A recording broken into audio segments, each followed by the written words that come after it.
जजीरा अरब के जुनूब में पहाड़ों और वादियों से घिरी हुई एक सरसब्ज धरती आबाद थी, यमन। ये वही सरजमीन थी जिसे अरब अल अरूस दायमत कहते थे, यानी हमेशा दुल्हन बनी रहने वाली सरजमीन। इसी सरजमीन में एक अजीम और मुनज़्ज़म तहजीब उभरी, सल्तनत सबा। वही सबा जिसका जिक्र कुरान मजीद ने किया, जिसने बंद बांधे, नहरें बनाई, ज़राअत को निज़ाम दिया, और जिसके बारे में कहा गया, लक़द कान लिसबइन फ़ी मस्कनिहिम आयतन जन्नतान अन यमीन व शिमाल। और सबा की सरजमीन ही से एक और अजीम सिलसिला उभरा, वो सिलसिला जिसे तारीख तुब्बा के नाम से याद करती है। तुब्बा कौन था? तुब्बा किसी एक बादशाह का नाम नहीं था, बल्कि हिमयारी मुलूक का शाही लक़ब था। जैसे मिस्र में फ़िरौन, रूम में कैसर, ईरान में कसरा। इसी तरह यमन व हिमेर के बादशाहों का लक़ब था। तुब्बा यानी जो तख्त पर बैठता, वो तुब्बा कहलाता।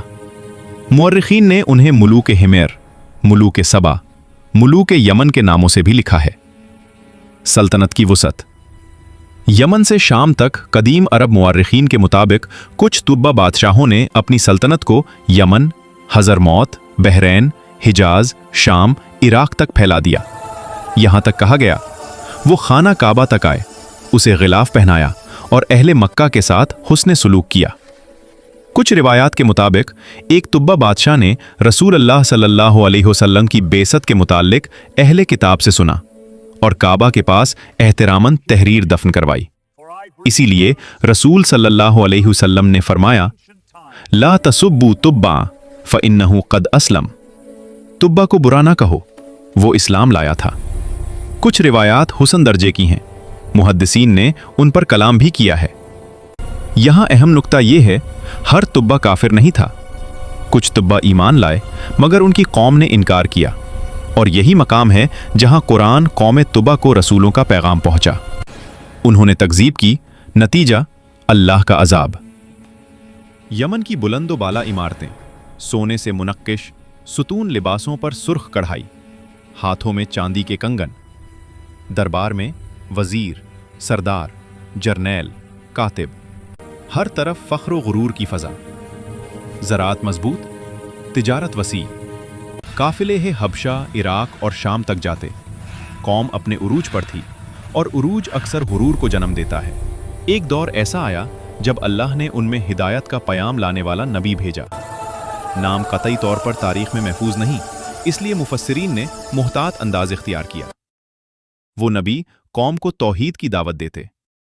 ए मेरी कौम, ये ऐश हमेशा नहीं रहेगा, अल्लाह के सिवा किसी को ना पुकारो। मगर दरबार में सरगोशियां बढ़ने लगी। ये हमारी सल्तनत कमजोर करना चाहता है, ये आबाओ व अजदाद के खिलाफ बोलता है, ये बुतों की तौहीन करता है। कुछ दरबारी आग भड़काने लगे। अगर इसे न रोका गया तो लोग इसके पीछे चल पड़ेंगे, और यूं मुखालिफीन का महाज तैयार हो गया। ताकत का गुरूर और हक का इनकार। बादशाह के सामने नबी को बुलाया गया। बादशाह ने कहा, हमने यमन को सोना बना दिया, नहरें चलाएं, तिजारत को वुसअत दी, हमें इस रब की क्या जरूरत? नबी ने कहा, ताकत तुम्हारी नहीं, रब की अता है। वो चाहे तो एक झटके में सब खत्म हो जाए। दरबारी हंसने लगे। किसी ने कहा, हमारे बंद बांध देखो, हमारी दीवारें देखो, हमारे लश्कर देखो। एक सरदार बोला, हमें अजाब से डराओगे? हम पहाड़ों के बेटे हैं। कौम ने हक को झुटला दिया और इत्माम हुज्जत मुकम्मल हो गया।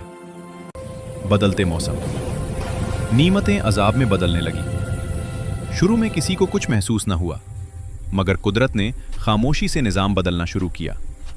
हवाएं खुश्क होने लगी, बादल रुख मोड़ने लगे, नहरों में पानी कम होने लगा, खेत मुरझा गए, दरख्तों की हरियाली जर्द पड़ने लगी।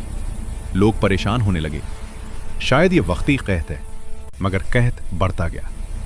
उनके बंद जिन पर उन्हें नाज था, दीमक की तरह अंदर से कमजोर होना शुरू हो गए। नबी ने दोबारा कहा, वापस पलटू, अल्लाह से माफी मांगो, वो बारिशों को लूटा देगा। मगर जवाब मिला, नहीं, ये तो मौसमी तब्दीली है, तुम वहम फैला रहे हो। सल्तनत बिखर गई, महल्लात मिट्टी हो गए, गुरूर रेत में मिल गया, और कौम तबा माजी की कहानी बन गई। ایک बाज़ रिवायात बताती हैं, एक तबाह हक पर आया, नबी की दावत कबूल की, मगर कौम न मानी। यूं बादशाह कामयाब, कौम नाकाम।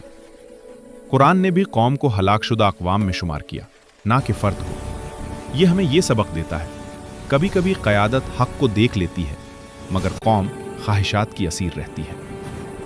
इस कहानी के बड़े असबाक कौम तबा की दास्तान ये सिखाती है, उरूज हमेशा नहीं रहता, नेमत शुक्र से जुड़ी है, हक की तकजीब जवाल लाती है, तमद्दुन ईमान के बगैर कमज़ोर है, अल्लाह की गिरफ्त खामोश मगर यकीनी है, और सबसे बड़ा दर्स, ताकत, बंद, नहरें, महल्लात सब खत्म हो सकते हैं, मगर सच्चाई बाकी रहती है।